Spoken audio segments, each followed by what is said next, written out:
потенциални бенефициенти по 6.3, донесли са при нас документи. Сега сме им подготвили една изненада, няколко едни комплекти, които те трябва да попълнят. Това е в техен интерес, цел да можем по-бързо да реагираме. Защото приема подмянката очаква да стартира скоро. Идеята е да се случат нещата максимално ясно, коректно и бързо. Минавам конкретно. Първото нещо, което ще ви дадем е един въпросник. Въпросникът е елементарен, записано име, презиме, фамилия, ако си физическо лице, ако си като регистриран земеделски строител, като юридическо пишеш името на юридическо лице. Адрес или адрес на управление. Семейно положение, това са общи. Професионален опит, значи като цяло само искам да отметна. Ако някой се затруднява по някой въпрос от въпросника, ще звъни на стационарния телефон на офиса, знаете. Хубаво е да се звъни на стационарния, защото представете, аз шофирам и колегата е някъде на посещение на някакви кравеферма или то сега с тях не са били на друго място пчелин и вие му зададете, питате меня сега кой адрес да пише. И на абсурд е, докато в офиса е по-работна обстановка и тогава може да се отреагира. Вместо работа офис. Ако не знаете какво да пишете, го пропускате, но това са тривиални неща. Фирми, предприятия, дейности. Сега, държа да отбележа, колеги, че ако тук нещо дадете некоректно, или сте забравили, или умишлено по някакъв начин го прикриете, това е много сериозен ваш уступ, веднага казвам защо. Имаме случай, сега един от нашите бенефициенти, 30 човека са за цяла България, един за съжаление има във Варна. Когато са кандидатства по тези мерки, се попълват едни декларации, долу с древен шрифт пише: знам, че нося наказателна отговорност по член 213 и 313. Не съм юрист, но един от този господин, който е от нашите помлад пример, ще го предоставят на прокуратурата там за допълнително разследване. Сега дали ще бъде само глобен или нещо, някакви... Аз не съм в част, но затова ви казвам, хубаво е да се пише всичко, защото е във ваш интерес, не че ще дават на прокуратура, а защото това нещо ще помогне за одобрението на вашия бизнес план. Така, налични сгради. Съоръжения, машини. Сега тук е писано без животновъдни, но не съм съгласен с това. Ще се пишат и животновъдни. Сега при вас при пчеларите животновъдни сгради няма, но както и да е. Инвестиции за дълготрайни материални активи, които планирате да направите стопанство. Няколко изречения. Като инвестицията трябва да е поне над 1000 лева. Сега да пишем примерно 50 броя рамки по 20 стинки или тътата не. Говорим за крупни големи инвестиции. От какви дейности формирате приходите за 15-та година? Описвате ги. Планирате ли да правите биологично земеделие? Да, не. Ясно и категорично. Първия въпросник. Следващите са малко по-специфични. Приходи от земеделска дейност по години. Говорим първа стопанска година, но стопанска година първа, сега сме настояща 15-та, 16-та, значи става въпрос за 16-та, 17-та. По-нататък има подобна табличка, е описано като година. Приходи от земеделска дейност. В случая при вас. Продаден мед, реализиран прашец. Всичко, що сте продали. Или очакват, моля. Говоря за следващите години.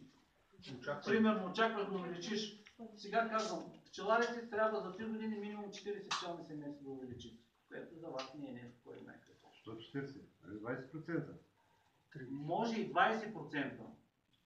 Земя или животни, но тъй като там има едни схеми, които фонд земеделие са направили, не искам да го обяснявам защо по видовите категории, то се пада около 30-40 пчелни семейства. 30 и нещо. 2000 евро е по-добре, защото има възможност за 20%, но там говорят различни категории и видови животни. Сега при пчелните семейства те са само едно провокирано пчелно семейство. Вие нямате категории и видови.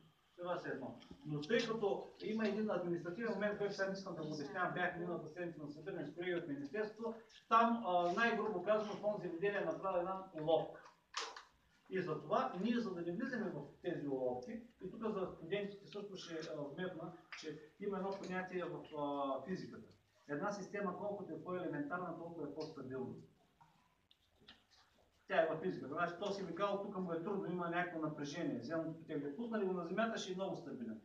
По същия начин работим и с изготвянето на бизнес план. Доколкото е възможно да е елементарен при тази бюрокрация, която има, колкото е по-възможно елементарна една структура едно нещо, затова по-елементарен и по-добрият вариант за вас е обсъдили сме го да е 2000 евро. Сега в личен разговор, ако искате, може да говорим за 20%, но там има една уловка, която няма да я коментирам. Значи, примерно, пишете: очаквам да увелича на толкова, имам такава възможност, индикативно. Всичко е индикативно. Това не означава, че го пишем в бизнес плана. Иска да видим вашето мнение и ще ви кажа защо го правим. Не защото искам вие да пишете бизнес плана, далеч съм от тази мисъл.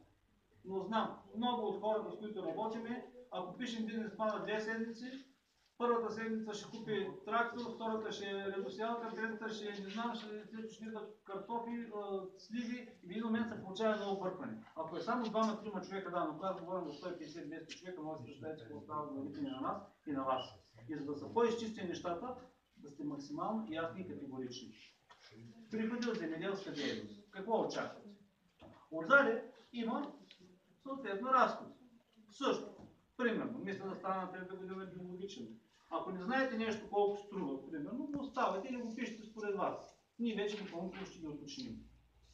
Производствената програма предполагате повече от ясно. Имам 100 кошера, първата година ще стана 110, втората 120, третата 140. Сега, има възможност малко по-раничко да ви се направи проверка, 18 месеца, което се рече след 2 години, примерно. Вие преценявате кога и как. Това също ще го говорим. Има програма растениевъдство. Тези, които имат само пчели, си попълват само животновъдство. Които имат трайни насъждения или мислят да ги направят такива, ги пишат. Като забележете, има срокове на засаждане. Ако има зеленчук, примерно, някой може да иска да направи малко дома. Сега, моето лично мнение е пчеларите да не си усложнявате живота, да го увеличавате само с пчели. Но ако държите пък да има задължително красните домати или някакви други трайни насъждения, пишете ги, като сроковете за трайните насъждения са от 1 ноември до 14 април, за зеленчуците вече зависимо от културата. Табличка с приходи, разходи и най-важното нещо е една справка декларация, която вие ще я попълните от ваше име. Това са така наречените приходи от 30% от земеделска дейност. Това е за първи път се кандидатства в България с подобна декларация. Много е важно. Как ви предлагам да процедирате? Вземете си данъчната декларация. Ако имате счетоводител, отивате с счетоводител, ако нямате сами си я попълните, виждате вид продукция.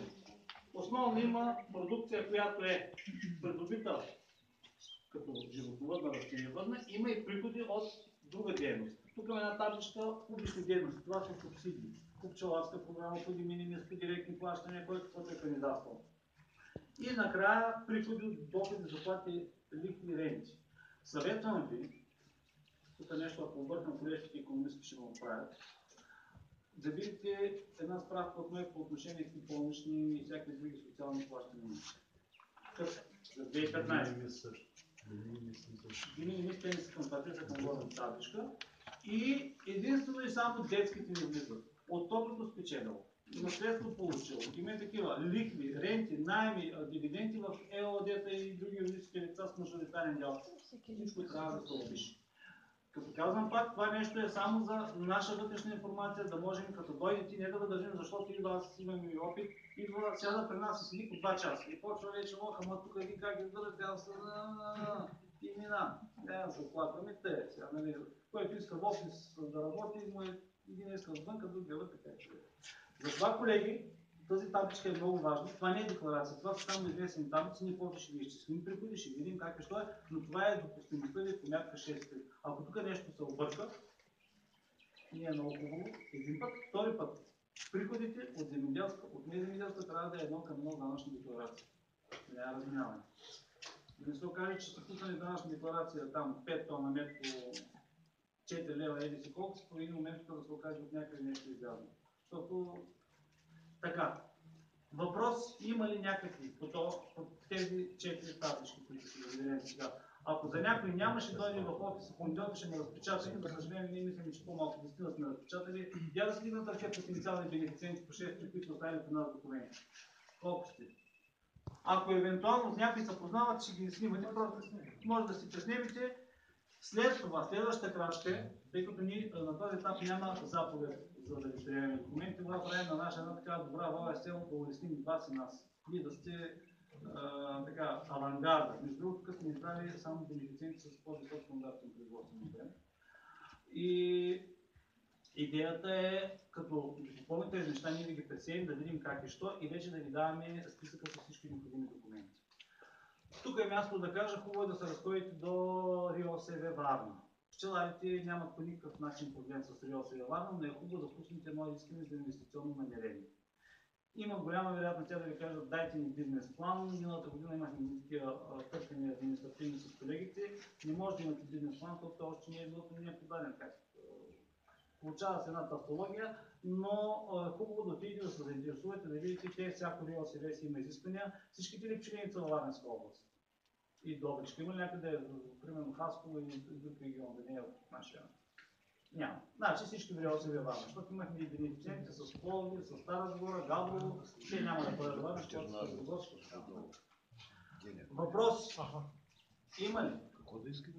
Значи само да кажа, че това РИОСВ документа излиза за минимум 1 месец, така че хубаво да се подаде. Сега, по този въпрос, документът излиза за 1 месец. Да, на вас ви върши работа от входящия номер. Ще отидете, ще подадете документ, те ще дадете едно хартчасто листче с входящ номер, това нещо може да кандидатствате.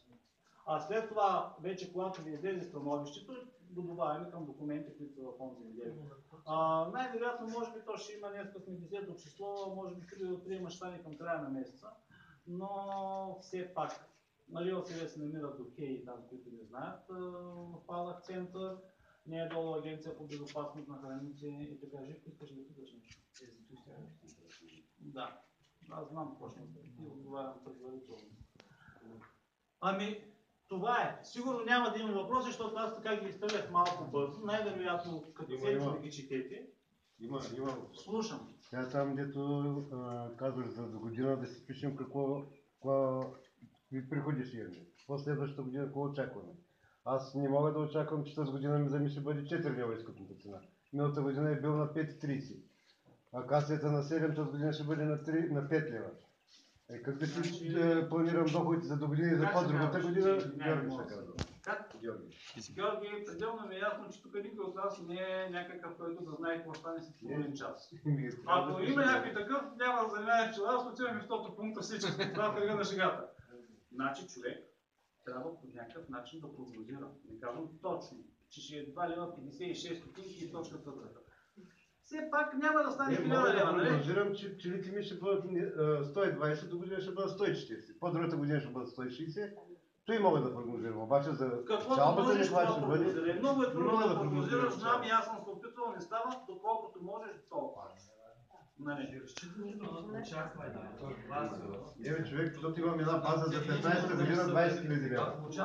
А за тази година ще очаквам да имам 15 или 12. Сега, колеги, пак казвам, това нещо, което ще го попълните, то не е меродавно. Ще седнем и ще ги обсъдим вече в личен разговор. Но за да ви отнемем и от вашето време да бъдете, защото сега на вас е сезон. Лятото, как ги измисляха мерките се на лято? Да, ако аз ги тук, ще да ги тук се снимем.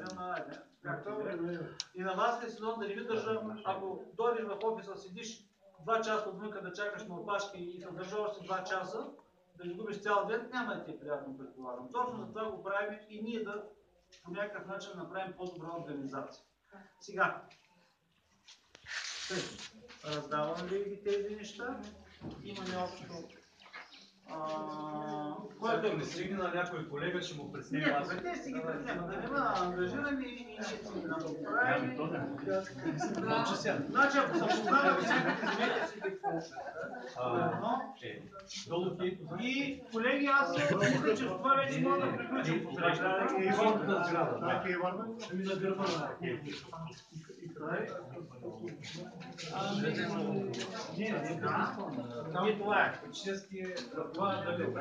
Сега, само за момент. Много правилен въпрос каза ето стария пчелар. Днес сме 10. Ще ви моля най-късно до края на другата седмица, в петък, да ги донесете в офиса, като е желателно да идвате преди обяд. Защото в случай някакъв път се обяд на движение, едно телефонче ще дойде утре, примерно на стационарния.